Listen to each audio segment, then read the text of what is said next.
The AI hype is so big, it is not the complete silver bullet to cybersecurity. We're not all gonna just stand up and walk away and let it do its thing. It's a fascinating kind of metric, how much phishing is hitting organizations. Business email compromise is still one of the major kind of ways that attackers are trying to break into organizations. I think it's very important that we talk about how to work with AI. Michael is the Global Chief Information Security Officer at Darktrace. With almost 2 decades of experience at the intersection of technology, intelligence, and cyber defense, Michael has operated on some of the world's most critical stages, from military intelligence missions across Afghanistan to securing the UK's government cyber defense operations. Joining Darktrace at its early stages in 2014, Mike developed the Cyber Analyst operation that supports thousands of Darktrace customers with 24/7 support.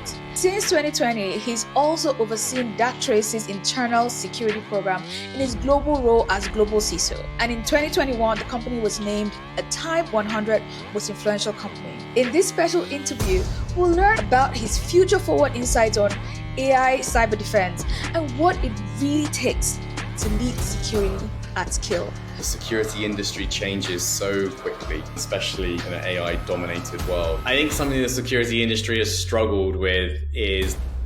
Michael Beck, welcome to AI Cyber Magazine. Thank you very much. Appreciate you having me. Good to be here.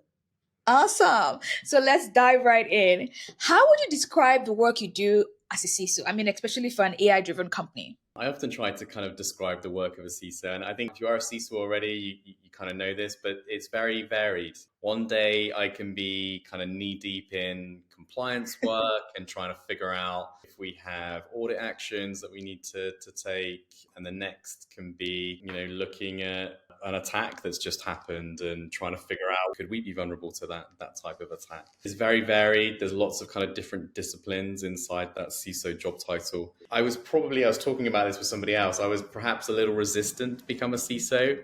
Why? Well, I quite enjoyed the consulting side and working with customers. And then at some point, I probably got sort of, pushed into the job role. And I've never really looked back. It's been great. It's been really good. I think as a CISO, your learning is never completed. You're always trying to kind of get onto the next wave. The security industry changes so quickly, and especially in an AI-dominated world. It's a really interesting job. It's a job that takes you into a lot of detail, and it takes you at a very high level as well to kind of be able to communicate back into the business. So I really enjoy the role, Awesome. And you've had quite an expansive career. You've had tours in Afghanistan that have given you front row seats to real-time intelligence operations. Which field lessons still shape your cybersecurity playbook today? I certainly learned an awful lot about working inside military structures, and I'm working alongside, teams that are in the field, having to kind of react to the conditions around them at speed. That was kind of fascinating. I was in my kind of mid-20s, I think, when I was kind of doing that work. It was thrilling, it was exciting, but really has provided me with a kind of basis of how to run operations. I always say this to people when you're thinking about a career, all experience is valuable. It doesn't matter kind of what discipline you're in, you can always bring that forwards. I even think back to my kind of university days, and I took a module on kind of industrial manufacturing and kind of getting just in time, materials to the factory floor and things like that. And I was like, why am I'm doing a computer science degree. Why do I need this? I even think back to that now, and just in terms of how you get work done inside a business. It's all very applicable, and I think always being able to draw across many different experiences is a great way to kind of build a team, lead a team, and bring some of that experience into the real world. I couldn't agree with you more. And just to take a bit from my observations, I've seen that the medical field and the military is where we borrow a lot of our terms and modus operandi in terms of cyber activities. I've just noticed that the terms, the way we do things is very similar. So I noticed, for example, the word triage is not exactly very local to cyber, right? It's a word shared in both disciplines. Red teaming, those sort of activities that we do, I'm finding out that it's very much military aligned as well. So yeah, I agree with you on that very much. But just speaking about your experience as well, you've clearly helped protect both the London 2012 Olympics and the 2022 Qatar World Cup. What unique threat patterns emerge on such big stages, and how did you see behavioral AI change the defense approach that you took? First thing I'd say is probably it's always incredible to work on kind of big things like that. There's so much focus on those types of events. The world's kind of gazing in at you. And realistically, if somebody wants to embarrass you, cause you pain, the easiest way is through a cyber attack now. That's a fascinating kind of world to kind of be thrust into, as all these parties come together, as infrastructure projects are being, finishing off the building work for different venues, as the teams that are kind of coming together to run those. It's super fascinating to kind of be around those big projects. Certainly one of my first observations would be just the level of phishing activity that kind of spikes around those types of events. It certainly helps the attackers when there's something so kind of globally recognizable that they can then start kind of, really at scale using the same types of phishing across so many different countries and, different people. I think the second place is how those kind of security disciplines come together in an ops room. So as you sort of, in any of these sort of big sporting events, there will always be a kind of cyber ops room that kind of comes together, and you'll be bringing in local government support, police, the different vendors that have come together to kind of help deliver the infrastructure. And it's quite exciting. You're really in a real-time theater trying to stop attackers, coming in, because everybody's trying to have a pop. It's a really interesting space to be as a defender, because, this isn't a sort of a company that kind of goes through waves of attacks. It's everybody piling in, trying to get a foothold, trying to do something interesting. It's an interesting space to be in. Takes a lot of energy because these events last for so long, sometimes, a couple of months. So you need some staying power, but it's a really interesting environment to be around. And you can, again, when we think about defenders and trying to do something good, what is your mission? The mission is so clear when you're in those sorts of operation rooms. You're trying to stop people from breaking into the digital infrastructure. It feels very tangible, maybe more tangible, do you think? Because you're seeing things play in real life. I think because it's kind of so many different people coming together, the world's media kind of coming in, the thing that you're trying to protect is on TV. And I think that, it really sort of brings it together, very tangible, as you said. For me, as somebody who enjoys cybersecurity, these types of events they're great experience, and they're great to test your talents. You're desperate to protect this thing that's really, right in front of you. So it's good fun.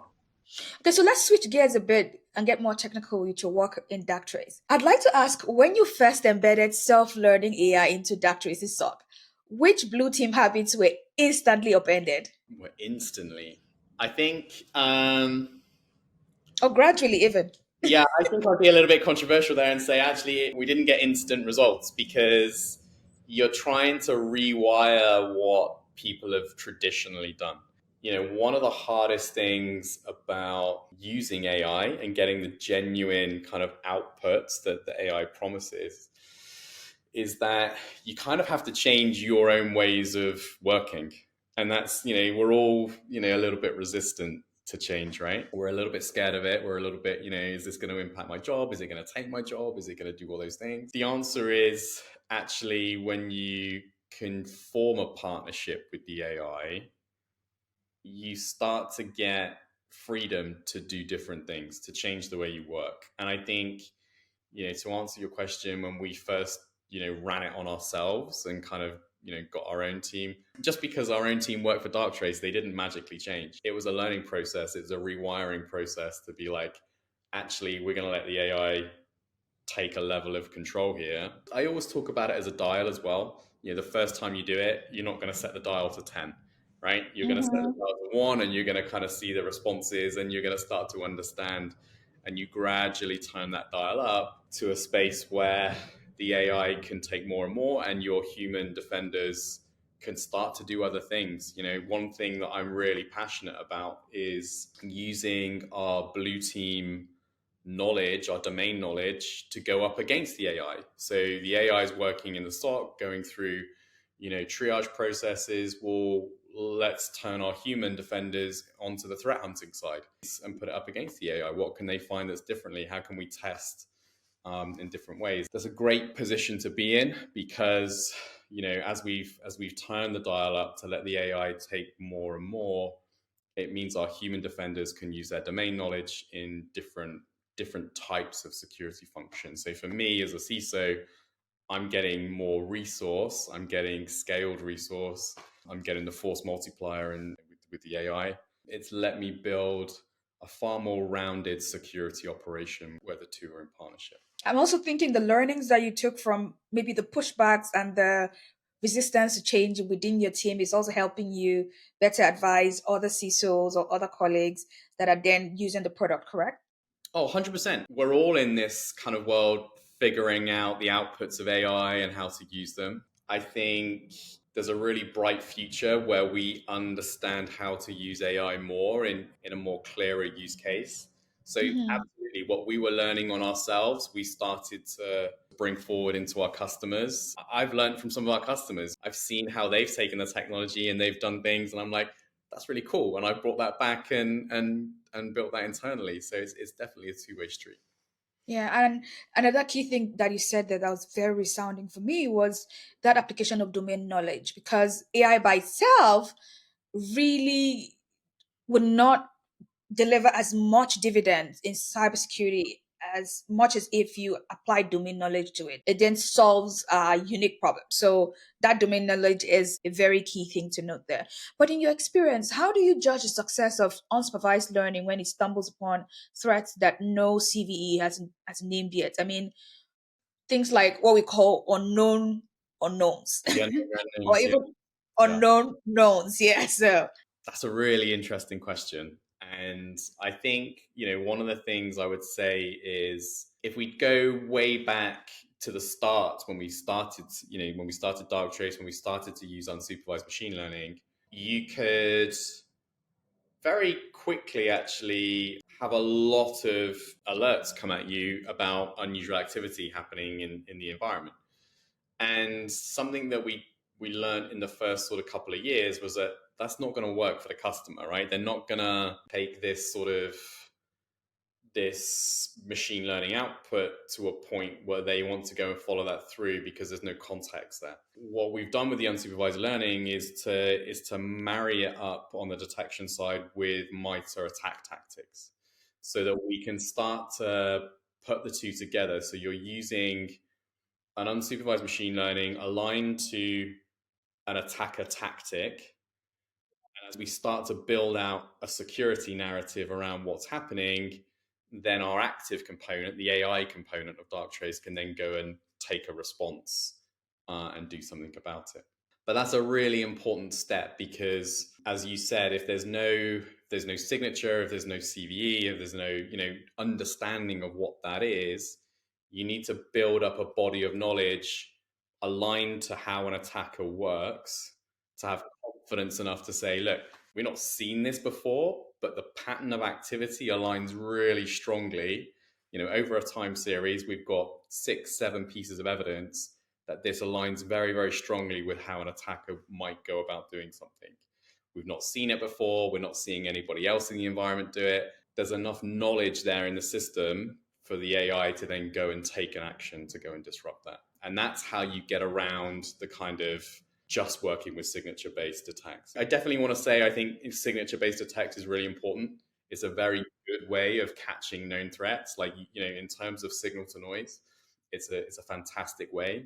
But when you marry the two together, when you have an overlay of signature detect, of known threats, combined with an AI approach that can look for unknown but aligned to attacker tactics, you start to get a really good kind of security posture there.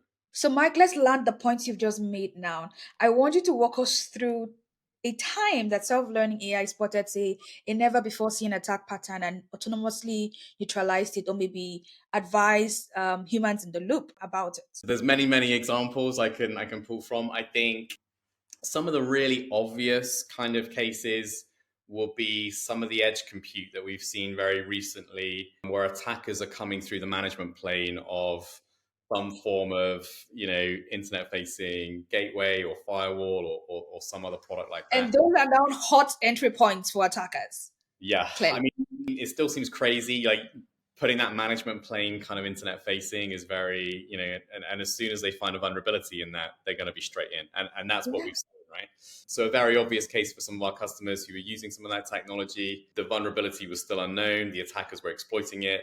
Darktrace was controlling it for those customers.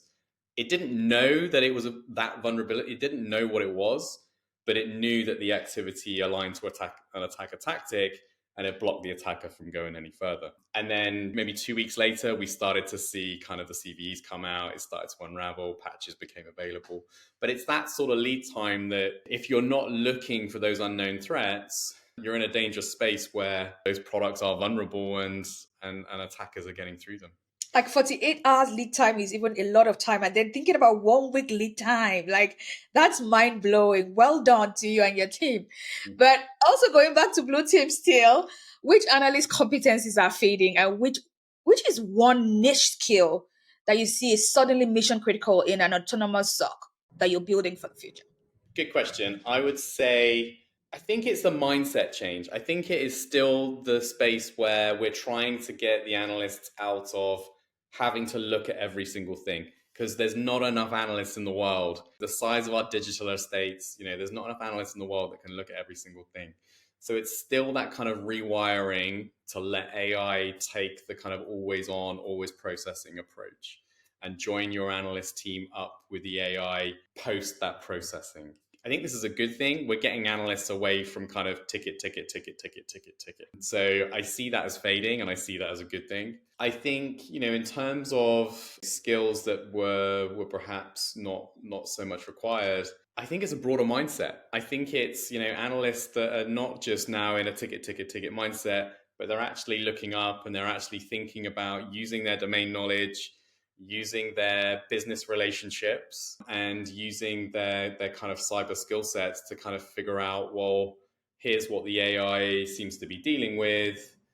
Do we think that that's a problem? Do we think that that's something we need to kind of go into remediation with? It's kind of bringing the analyst head up. I think that's a really good thing. And I see lots of security teams taking the benefits of that in terms of like retention. One of the things that's been really hard in the industry has been retaining analysts because of burnout. But if you can start to put your head up, if you can start to kind of be using your knowledge in different ways, I think we've seen a huge kind of impact in terms of retention when you're working with AI alongside you for that AI to be doing the repetitive tasks. I never really thought about that, but that's such a nice correlation to make between retention and more strategic use of analysts than the very mundane ticket management and dealing with alerts on a very micro level. But we've spoken about how unsupervised learning has helped with finding unknown unknowns and really just sweeping that and blocking those attacks. But can you share an incident, for example, where maybe you canceled an automated response because a human call was made? What tripwires basically demanded a human call? And now I'm asking this question especially because there's been, a history of, would I say, antagonist of AI in cyber defense, around the fact that AI isn't always correct. And so humans have to be in the loop to check when their mistakes or their errors. 100% I agree with you. I obviously work for an AI vendor, but I think it's very important that we talk about how to work with AI. It is not the complete silver bullet to cybersecurity. We're not all going to just stand up and walk away and let it do its thing. I'd go back to the dial earlier. It's so important to build teamwork with the AI at the SOC level as you start to turn that dial up. You also have to build into your processes a means to test what that AI is outputting. There will absolutely be cases where there is some business process that's not been seen before, or how it's kind of bubbled up, where the AI starts to look at it, and a human operator might decide this doesn't look like an attack based upon my knowledge and experience, and I'm gonna release those actions that the AI has taken. There's some building of process there into into the SOC function. So you have to be able to then go and take what happened and then look at the model again and look at, in that particular model, was there something we could have changed or altered for it to get smarter and, in terms of what it does next time. The humans are really important in providing that feedback into the modeling, because if the weights aren't working or if there's something there that's not quite right for your business, then we need that kind of process. We need to let the AI take control. We need to see that. We need to let it go. And then we need to go back in and say, hey, actually, we don't want to see this type of case again. And that is a process. But as you go through that process, whereas before you would just continue to kind of do that day on, day out, the AI learns and learns, and you move yourself into a far better posture, kind of days, weeks down the road as you go through that process. Excellent. So, Mike, when I think about your role and the sort of company you run and conversations I had at the World Economic Forum's annual meeting on cybersecurity in Geneva, and the full array of regulation that, if you're operating from out of Europe to the rest of the world, how you have to move between all of these regulations between geographical areas, right? It just blows my mind how you get to tackle all of these on a day-to-day basis. So just to land my question, I want to ask, because I know that autonomous defense really loves data, but regulators love minimization. How do you square that circle? Another great question. AI loves data. It does. You need a lot of data to train AI models. And I think, look, we took a certain path right at the start of our kind of existence. Our path was, we're going to bring the models to your data. So we're not going to suck your data up to the cloud and run it all multi-tenant and kind of mix it with everybody else's. We're going to bring our modeling to where your data sits. And I think that for us has helped us, enormously kind of battle some of those regulator challenges that you talked about. It means that, certainly for us, because we work in cybersecurity, inside the business, there is an abundance of digital data. So we have the volumes we need to train on.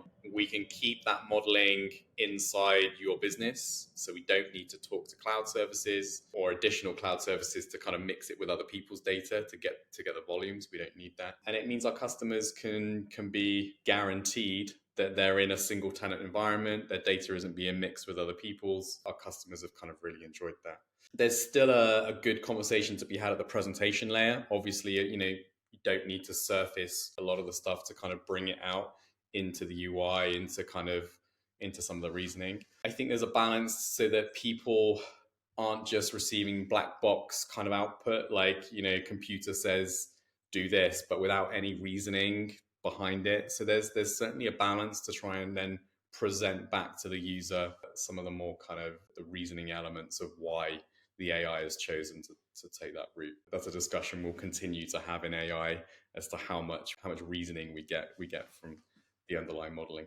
Absolutely. And just going back to our conversation earlier on, you said something that I really liked. I like the phrase you used, causing pain.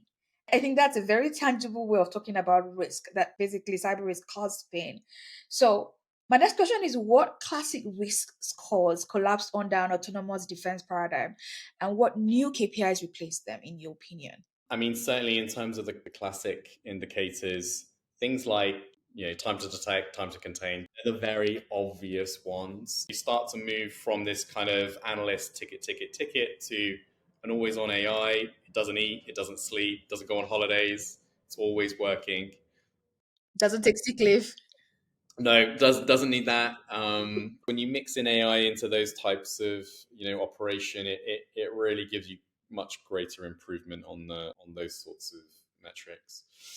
I think there's, certainly if you look on the email side, so Darktrace runs kind of full platform. It's a fascinating kind of metric, how much phishing is hitting, organizations. Business email compromise is still one of the major kind of ways that attackers are trying to break into organizations. So when you start to overlay an AI approach that is smarter than just pure gateway kind of logic, kind of yes, no, when the AI is kind of active in the inboxes, trying to see patterns from other people, how other people are being emailed as compared to what's coming to your inbox, that it can, take actions based on that intelligence, you start to get a much smarter way to defend against kind of advanced phishing. And that's been a real kind of game changer, I think, for a lot of companies. In terms of new sort of metrics, I think we're definitely going to be in a world where we, as CISOs, we have to bring in metrics around how much time we're working with the AI.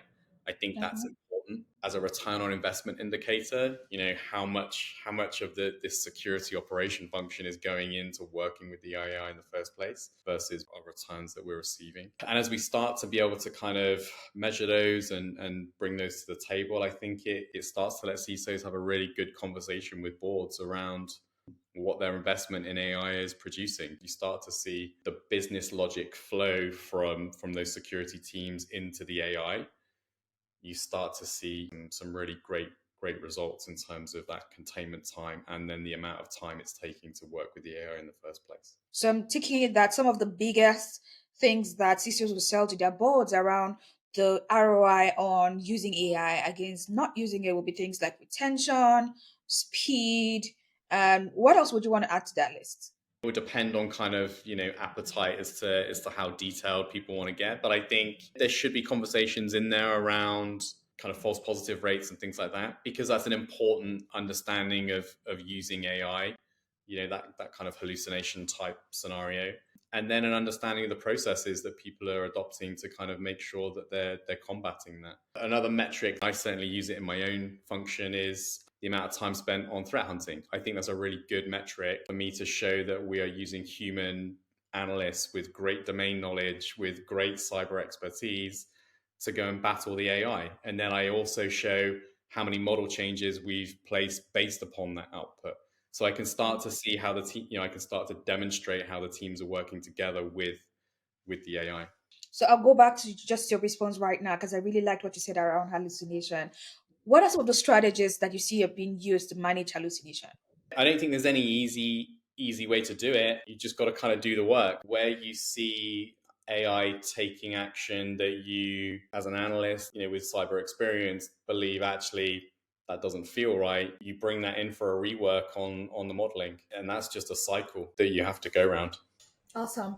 So I want us to talk more around the non-technical executives and how you've been able to possibly maneuver conversations with them around AI, right?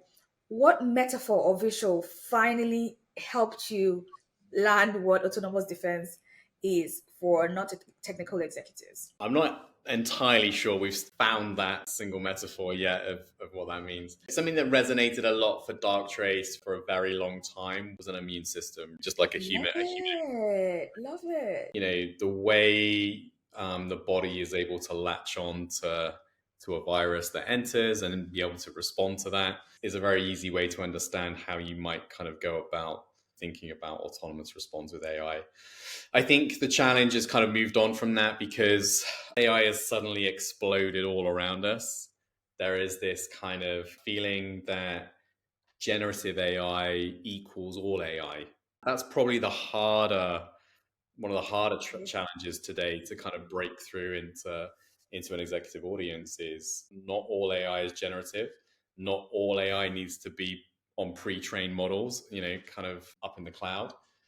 I think making sure that people understand that there are a range of different AI out there that are doing different jobs for different reasons becomes a much more important conversation because making sure executives understand that this isn't just a straight leap to generative AI and it solves kind of all your problems. That's been a much more kind of nuanced conversation, I think, to make sure that people understand that not all AI is created kind of equally in that regard. Awesome. So I know that you've done a lot of work with AI, but again, like you've said, AI is exploding, and so the runway of what we can still create with it is still expansive. So that brings me to my next question. If you could only hand off one additional stock function to machines this year, what would it be and why? I think it would probably be insider threat. So insider threat is incredibly hard. It's a really hard kind of subject to tackle. Going back to your point earlier around kind of regulators and minimization, when you start to look at insider threat, you need a lot of access to a lot of PII to try and understand kind of, is there something emerging here? And that's something that's great, that AI is great at, right? Trying to understand the human behavior inside email, inside network, inside how they're accessing SaaS. So to be able to have the AI take those types of use cases, which require an awful lot of data to be aggregated, right? So, try and figure out how I'm operating across lots of different types of technology is something I think that AI is actually incredibly well suited to. So yeah, look, I think, if there was one use case today that I think that AI is, that we could just hand off from SOC to AI, that would certainly be it. I totally agree with you. But I want to also ask if you've witnessed adversarial ML attacks in the wild, and how does autonomous defense recalibrate that on the fly?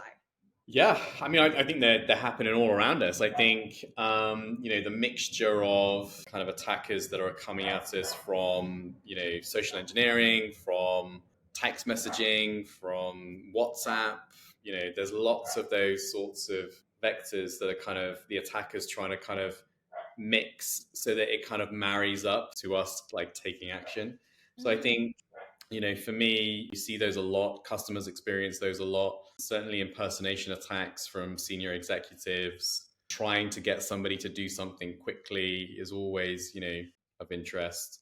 And then how that presents itself coming through the email system. So I think where you have an AI that can understand this hasn't been presented in this way before, this looks like an impersonation attack, this looks like email that's transiting nodes that email doesn't normally transit to get to your business.